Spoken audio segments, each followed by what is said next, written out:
Hello అండి. ఆత్మీయులందరికీ నమస్కారం. So, egg bhurji అందరికీ తెలుసు కదా! అలాంటిదే పన్నీర్ బుర్జీ ఉంటది. దాని గురించి తెలుసుకుందామండి. ఎగ్గు తినని వాళ్ళుంటారు గదా! ఎగ్గు తినని వాళ్ళకి ఈ పన్నీర్ బుర్జీ బావుంటదనమాట. అయితే దాన్ని ఎలా చేసుకోవాలి, ఏంటి అన్నది ఇప్పుడు చూద్దాం.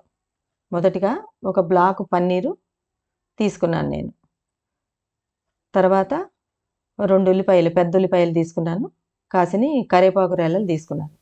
తర్వాత ఓ స్పూన్ కారం తీసుకోవాలండి. ఆ తర్వాత ఓ టీ స్పూను పసుపు తీసుకోవాలి.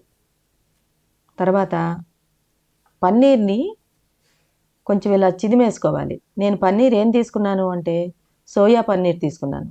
ఎందుకంటే దీంట్లో ప్రోటీన్స్ మంచి ప్రోటీన్స్ ఉంటాయి. మిల్క్‌లో వాటికంటేను సోయా పన్నీర్‌లో మంచి ప్రోటీన్స్ ఉంటాయన్నమాట.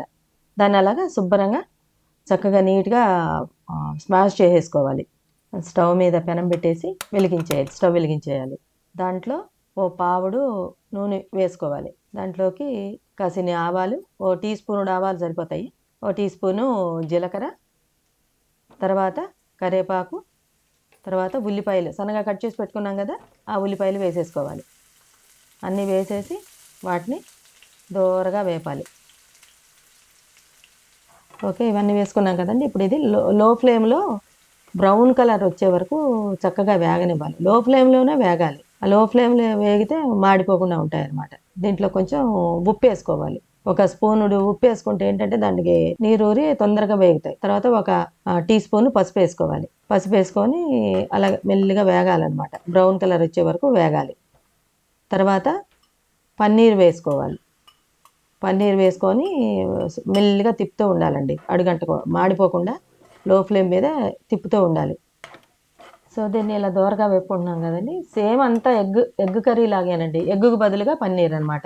ఎంతండి హాఫ్ అన్ అవర్‌లో కర్రీ కంప్లీట్ అయిపోద్ది. టైం లేదు అనుకున్న వాళ్ళకి ఇది సరైన కర్రీ అనమాట. త్వరగా అవుద్ది. ఓ స్పూను కారం వేసుకోవాలి.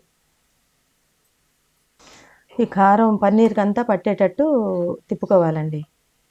ఆ తర్వాత ఇప్పుడు 250 గ్రాముల పన్నీర్ తీసుకున్నాను గదా! దానికి ఒక్కొక్క స్పూను ఉప్పు, కారము, పసుపు వేశాను.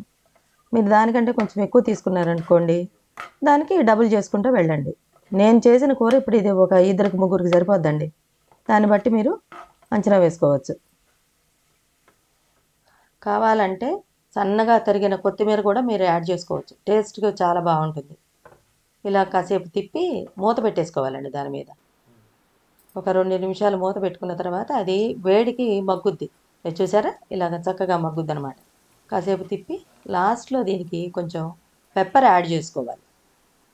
దీన్ని మొత్తం శుభ్రంగా కలిపేసుకొని మూత పెట్టేసుకోండి. పన్నీర్ బుర్జీ కర్రీ తినడానికి రెడీ అయిపోయిందండి. మరో వీడియోలో కలుసుకుందాం. సెలవా మరి?